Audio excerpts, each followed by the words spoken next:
and welcome to a new episode of Real Spooky Stories, the place where I tell your real spooky stories. I'm your host, Jade. I don't think I've ever said that actually.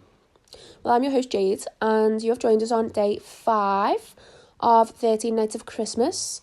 If you didn't know, every single day from Friday the 13th up until Christmas Day, I am going to be uploading a new video at 6 p.m.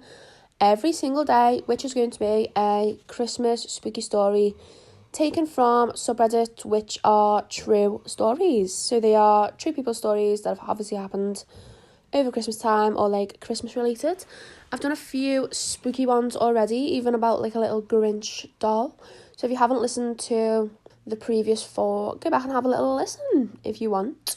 Also, if you're watching on YouTube, please give me a little subscribe. Apart from the Christmas videos, I've already done 8 episodes now of other stories, and they've all got like 5 mini stories in, or they are people's encounters, what they have sent to me themselves. So go back and have a little listen, and yeah, if you would just give a little subscribe or even a like, it all helps. And then we can continue our spooky journey together. So how are you doing with the Christmas shopping? Are we done? I'm not. I feel like I always try and get organised, but I've been so unorganised this year. And then when it gets to probably like, I don't want to say Christmas Eve, probably like the day before Christmas Eve, I'll probably still be getting like little last minute bits, you know. It always, what I do every year is, I'll be like, oh, I'll sort that next week, I'll sort that tomorrow, I'll do it tomorrow. And then it literally gets to like the day before Christmas Eve, and I'm like, oh, I'll sort that tomorrow. And then I always end up wrapping things on Christmas Eve because it doesn't like hit me that is Christmas Eve, you know. And Santa will be coming that night, you know what I mean? This is episode 5 of 13 Nights of Christmas. And this is taken from the subreddit Creepy Encounters. It's linked below, as always. And I just want to give a little bit of a trigger warning for this. I've actually just read all of this through because it is a little bit spooky. Like, I felt a bit uncomfortable reading it. So it is to do with Christmas Eve and everything, but it's not like a ghostly episode. It's a bit like maybe kidnap, and there's mention of like drugs and things. So yeah, I just want to give a little blanket trigger warning there. So if you don't want to listen to this, obviously understandable, you don't have to, skip to the next one or whatever, and I'll see you next time. But anyway, I'm going to read it now. So this is from the subreddit Creepy Encounters, and it is titled Christmas Eve Dinner at Burger King. Christmas Eve dinner at Burger King sounds innocent enough, right? Not my first choice, but I had to work late, and being Christmas Eve, it looked like my best choice. I got finished working at 9 and had some coupons for Burger King, so that made my decision for me. When I got to Burger King, I noticed it was still open, but the dining room was shut down. The only way I could get something is if I went through the drive-thru. Only problem is, I don't have a car. I tried to walk up the drive-thru and place my order, but the compassionate young lady working the drive-thru wasn't having it. She told me if I didn't have a vehicle, I could not use the drive-thru. I became rather aggravated and began saying things that I am not proud of. At this moment, an older woman wearing shining armour appeared on the scene and offered me to jump in her car and order my food. At first, I turned her down, not wanting to be a bother, but after some convincing, I decided to accept her help.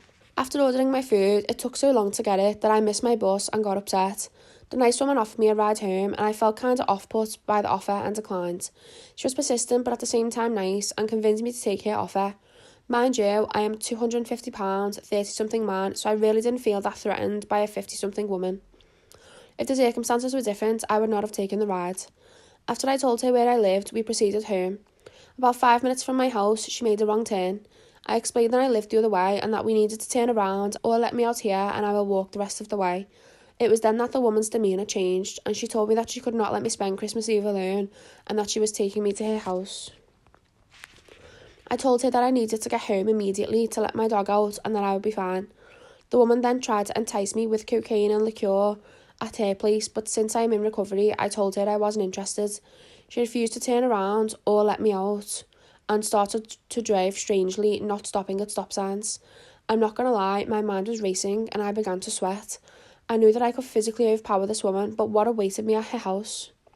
I also felt bad about hurting her after all her kindness, but I had to get away before her house and I didn't know where that was, so I didn't know how much time I had. Then all of a sudden, luckily, the car in front was stopped at a stop sign, and across from it, another was stopped also. She had to slow down to almost a stop at this point, and this is where I made my break. I jumped out with the car still moving and leaving my food in the car, and I took off running. As I was running away, she stopped and got out her car and began to try and talk me into getting back in the car with her. That just wasn't an option. I don't know what her motives were or who she was, but I knew I wasn't willing to risk my life over it. I ran all the way home and made sure I wasn't followed. What would have happened to me if it was 2 years earlier and I was still doing drugs and drinking? Her offer of cocaine and booze would have probably worked. Kidnapping, murder, organ trade, or ? Being a man, the thought of the vulnerability most women face every day was so foreign to me, and now I understand the fear most women face. I really feel this nice woman had a nefarious purpose, and that I just so happened to be the perfect victim of opportunity. My mind races. Wouldn't the route of such a non-threatening bait just be perfect to lower the guard of a prospective victim? Any thoughts would be appreciated. I never went to the cops because I felt they might not believe me, or they might look down on me for being scared. Should I place a police report? What if by me not reporting this, that someone else ends up getting hurt, or am I jumping the gun and conclusions? Okay, that was really uncomfortable. As I've said, I was a bit uncomfortable reading that, and as I was reading it, and then you said a woman showing up in her armour at the drive-thru, I thought you were gonna get in the car, get some food or something, and then she was never there or something like that. I don't know. But I didn't expect it to take this turn. This was posted 4 years ago, by the way, so yeah. And people commenting saying, did you know, the memory, the make and model of the car, the number plate was the CCTV, things like that. Whoever it was, it doesn't matter if it's a woman or not, it could have been a lot worse. Even an old lady could tase you. She could have had anything there, and you were lucky that you got away. She could have literally had anything. And also, I feel sorry for you working on Christmas Eve night. People are commenting as well.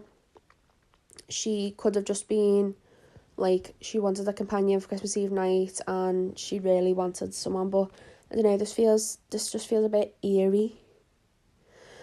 Yeah, I don't know. And then, you don't know what was at her house either. This wasn't a fun one. This is probably my least favourite one so far. But yeah, from this subreddit, I think it's not paranormal things. So just a trigger warning for any creepy encounters, ones I do in the future. It's not paranormal, but it's still spooky things, which is why I've still read it on Real Spooky Stories, because it is a spooky story, okay? And I'm so glad you got out the car. Somebody is rude. I think you became that poor cashier at Burger King's creepy encounter. I imagine this person pulling up and this person walking up to the window wanting to get food and not in a car. That's so funny. And then you were all of a sudden just in a car the next minute. Okay, yeah, that was probably my least favourite one, and it was actually really creepy because it's a real thing that can happen. I mean, I know you said you're in your 30-something, but don't get in the car, anyone. Do not get in the car with people that you don't know, okay? I know it's Christmas Eve night, but just don't do it, okay? Stay safe out there, guys. Okay, thank you so much for listening to episode 5 of Real Spooky Stories. Hope you enjoyed it. I think that was the scariest one I've done so far. But anyway, thanks so much for listening. I look forward to seeing you tomorrow at 6 p.m. for episode 6. Bye.